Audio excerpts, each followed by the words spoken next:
ஆதியாகமம் 38. அக்காலத்திலே யூதா தன் சகோதரரை விட்டு அத்தூலாம் ஊரானாகிய ஈரா என்னும் ஒரு மனிதனிடத்தில் போய் சேர்ந்தான். அங்கே யூதா சூவா என்னும் பேருள்ள ஒரு கானானியனுடைய குமாரத்தியை கண்டு அவளை விவாகம் பண்ணி அவளோடே சேர்ந்தான். அவள் கர்ப்பவதியாகி ஒரு குமாரனை பெற்றாள். அவனுக்கு ஏர் என்று பெயரிட்டான். அவள் மறுபடியும் கர்ப்பவதியாகி ஒரு குமாரனை பெற்று அவனுக்கு ஓனான் என்று பெயரிட்டாள். அவள் மறுபடியும் கர்ப்பவதியாகி ஒரு குமாரனை பெற்று அவனுக்கு சேலா என்று பெயரிட்டாள். அவள் இவனை பெறுகிறபோது அவன் கெசீபிலே இருந்தான். யூதா தன் மூத்த மகனாகிய ஏர் என்பவனுக்கு தாமார் என்னும் பெயருள்ள ஒரு பெண்ணை கொண்டான். யூதாவின் மூத்த மகனாகிய ஏர் என்பவன் கர்த்தரின் பார்வைக்கு பொல்லாதவனாய் இருந்ததினால் கர்த்தர் அவனை அழித்து போட்டார். அப்பொழுது யூதா ஓனானை நோக்கி, நீ உன் தமையன் மனைவியை சேர்த்து அவளை மைத்துன சுதந்திரமாய் படைத்து உன் தமையனுக்கு சந்ததியை உண்டாக்கு என்றான். அந்த சந்ததி தன் சந்ததியாய் இராதென்று ஓனான் அறிந்தபடியினாலே அவன் தன் தமையனுடைய மனைவியை சேரும்போது தன் தமையனுக்கு சந்ததி உண்டாகாதபடிக்கு தன் வித்தை தரையிலே விழவிட்டு கெடுத்தான். அவன் செய்தது கர்த்தரின் பார்வைக்கு பொல்லாததாய் இருந்ததினால் அவனையும் அவர் அழித்து போட்டார்.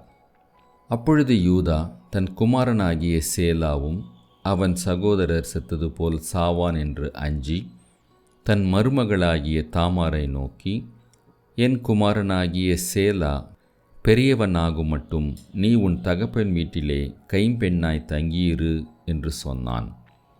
அந்தபடியே தாமார் போய் தன் தகப்பன் வீட்டிலே தங்கியிருந்தாள். அநேக நாள் சென்ற பின் சூவாவின் குமாரத்தியாகிய யூதாவின் மனைவி மரித்தாள்.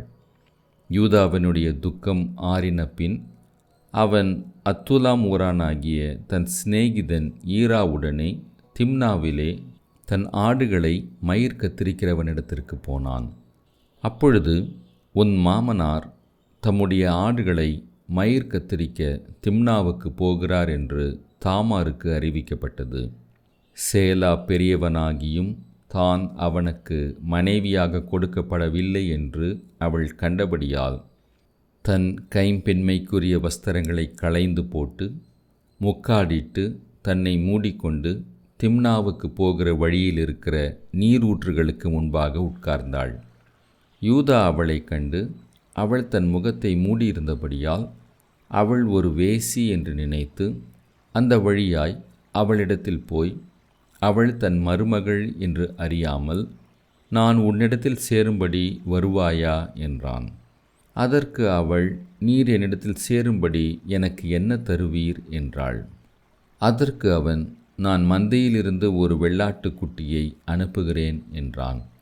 அதற்கு அவள், நீர் அதை அனுப்பும் அளவும் ஒரு அடைமானம் கொடுப்பீரோ என்றாள். அப்பொழுது அவன், நான் உனக்கு அடைமானமாக என்ன கொடுக்க வேண்டும் என்று கேட்டான். அதற்கு அவள், உம்முடைய முத்திரை மோதிரமும் உம்முடைய ஆரமும் உம்முடைய கைகோலும் கொடுக்க வேண்டும் என்றாள். அவன் அவைகளை அவளுக்கு கொடுத்து அவளிடத்தில் சேர்ந்தான். அவள் அவனாலே கர்ப்பவதியாகி எழுந்து போய் தன் முக்காட்டை களைந்து தன் கைம்பெண்மைக்குரிய வஸ்திரங்களை உடுத்தி கொண்டாள். யூதா அந்த ஸ்திரீனிடத்திலிருந்த அடைமானத்தை வாங்கி கொண்டு வரும்படி அத்துலாம் ஊரானாகிய தன் சிநேகிதன் கையிலே ஒரு வெள்ளாட்டுக்குட்டியை கொடுத்து அனுப்பினான்.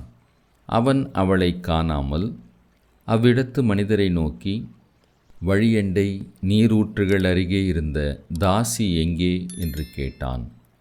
அதற்கு அவர்கள், இங்கே தாசி இல்லை என்றார்கள். அவன் யூதாவினிடத்தில் திரும்பி வந்து, அவளை காணோம், அங்கே தாசி இல்லை என்று அவ்விடத்து மனிதரும் சொல்லுகிறார்கள் என்றான். அப்பொழுது யூதா, இதோ இந்த ஆட்டுக்குட்டியை அனுப்பினேன், நீ அவளை காணவில்லை, நமக்கு அவகீர்த்தி வராதபடிக்கு அவளதை கொண்டு போனால் போகட்டும் என்றான். ஏறக்குறைய 3 மாதம் சென்ற பின்பு, உன் மருமகளாகிய தாமார் வேசித்தனம் பண்ணினாள், அந்த வேசித்தனத்தினால் கர்ப்பவதியும் ஆனாள் என்று யூதாவுக்கு அறிவிக்கப்பட்டது. அப்பொழுது யூதா, அவளை வெளியே கொண்டு வாருங்கள், அவள் சுட்டெரிக்கப்பட வேண்டும் என்றான். அவள் வெளியே கொண்டு வரப்பட்டபோது அவள் தன் மாமனிடத்துக்கு அந்த அடைமானத்தை அனுப்பி, இந்த பொருட்களை உடையவன் எவனோ அவனாலே நான் கர்ப்பவதியானேன். இந்த முத்திரை மோதிரமும் இந்த ஆரமும் இந்த கோலும் யாருடையவைகள் பாரும் என்று சொல்லி அனுப்பினாள். யூதா அவைகளை பார்த்தறிந்து, என்னிலும் அவள் நீதியுள்ளவள், அவளை என் குமாரனாகிய சேலாவுக்கு கொடாமற் போனேனே என்றான். அப்புறம் அவன் அவளை சேரவில்லை. அவளுக்கு பிரசவ காலம் வந்தபோது அவள் கர்ப்பத்தில் 2 பிள்ளைகள் இருந்தன. அவள் பெறுகிறபோது ஒரு பிள்ளை கையை நீட்டினது. அப்பொழுது மருத்துவச்சி அதன் கையை பிடித்து அதில் சிவப்பு நூலை கட்டி, அது முதலாவது வெளிப்பட்டது என்றாள். அது தன் கையை திரும்ப உள்ளே வாங்கி கொண்டபோது அதன் சகோதரன் வெளிப்பட்டான். அப்பொழுது அவள், நீ மீறி வந்தது என்ன? இந்த மீறுதல் உன்மேல் நிற்கும் என்றாள். அதனாலே அவனுக்கு பாரேஸ் என்று பெயரிடப்பட்டது. பிற்பாடு கையில் சிவப்பு நூல் கட்டியிருந்த அவனுடைய தம்பி வெளிப்பட்டான். அவனுக்கு சேரா என்று பெயரிடப்பட்டது. ஆதியாகமம் 39.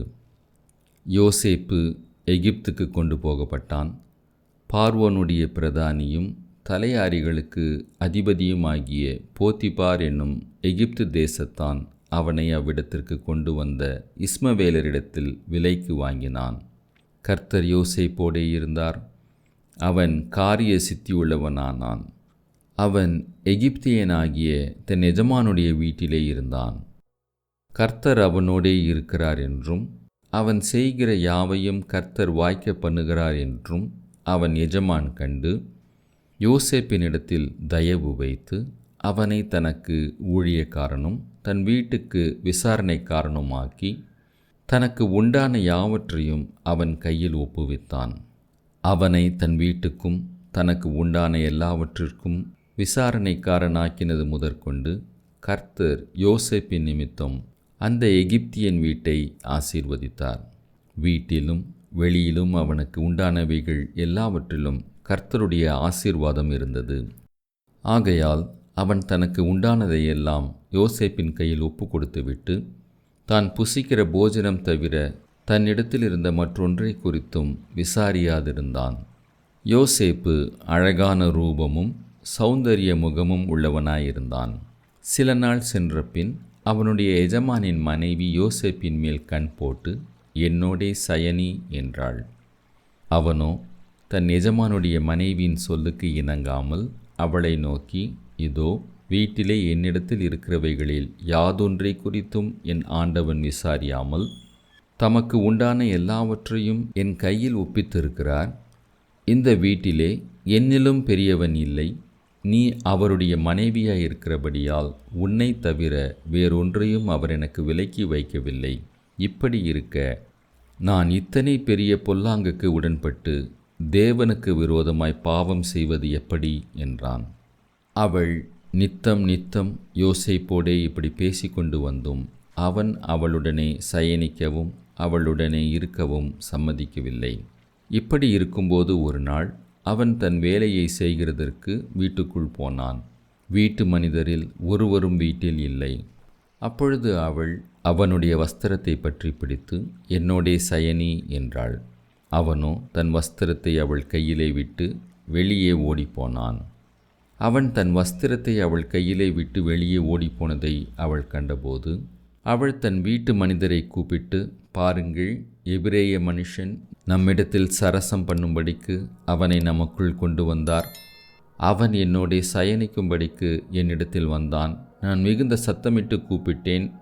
நான் சத்தமிட்டு கூப்பிடுகிறதை அவன் கேட்டு தன் வஸ்திரத்தை என்னிடத்தில் விட்டு வெளியே ஓடிப்போய் விட்டான் என்று சொன்னாள்.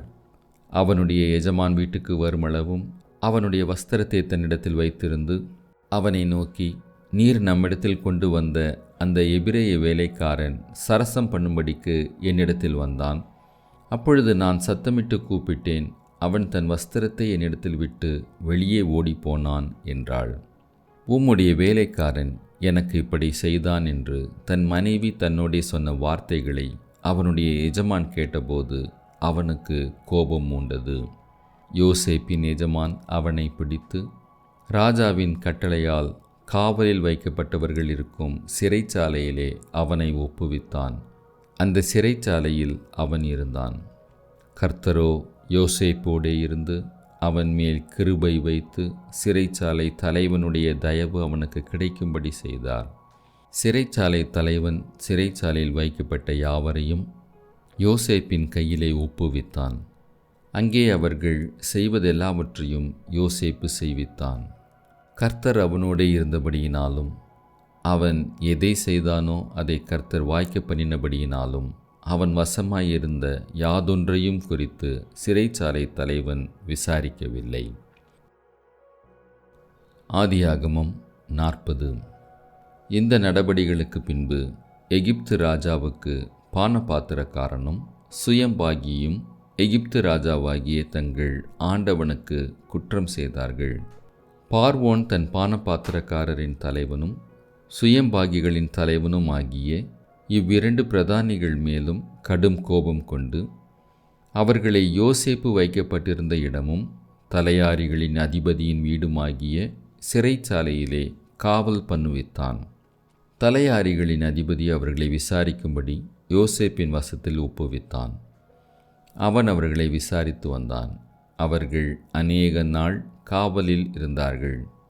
எகிப்து ராஜாவுக்கு பானபாத்திரக்காரனும் சுயம்பாகியுமாகிய அவ்விரண்டு பேரும் சிறைச்சாலையில் இருக்கும்போது ஒரே ராத்திரியிலே வெவ்வேறு பொருள் கொண்ட சொப்பனம் கண்டார்கள். காலமே யோசேப்பு அவரிடத்தில் போய் அவர்களை பார்க்கும்போது அவர்கள் கலங்கியிருந்தார்கள். அப்பொழுது அவன் தன் எஜமானுடைய வீட்டில் தன்னோடே காவல் பண்ணப்பட்டிருந்த பார்வோனுடைய பிரதானிகளை நோக்கி, உங்கள் முகங்கள் இன்று துக்கமாயிருக்கிறது என்ன என்று கேட்டான்.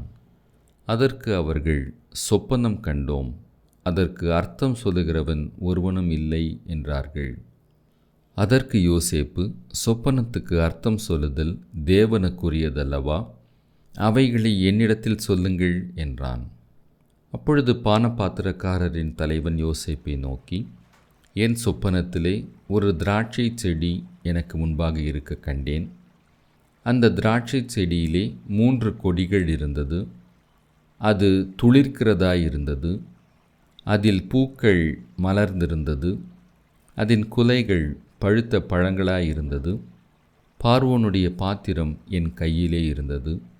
நான் அந்த பழங்களை பறித்து அவைகளை பார்வோனுடைய பாத்திரத்தில் பிழிந்து அந்த பாத்திரத்தை பார்வோனுடைய கையிலே கொடுத்தேன் என்று தன் சொப்பனத்தை சொன்னான்.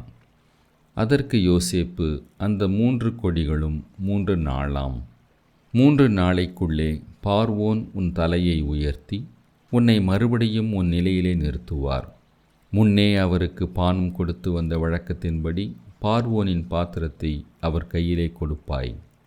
இதுதான் அதன் அர்த்தம் என்று சொன்னதும் அன்றி, நீ வாழ்வடைந்திருக்கும்போது என்னை நினைத்து என்மேல் தயவு வைத்து என் காரியத்தை பார்வோனுக்கு அறிவித்து இந்த இடத்திலிருந்து என்னை விடுதலையாக்க வேண்டும்.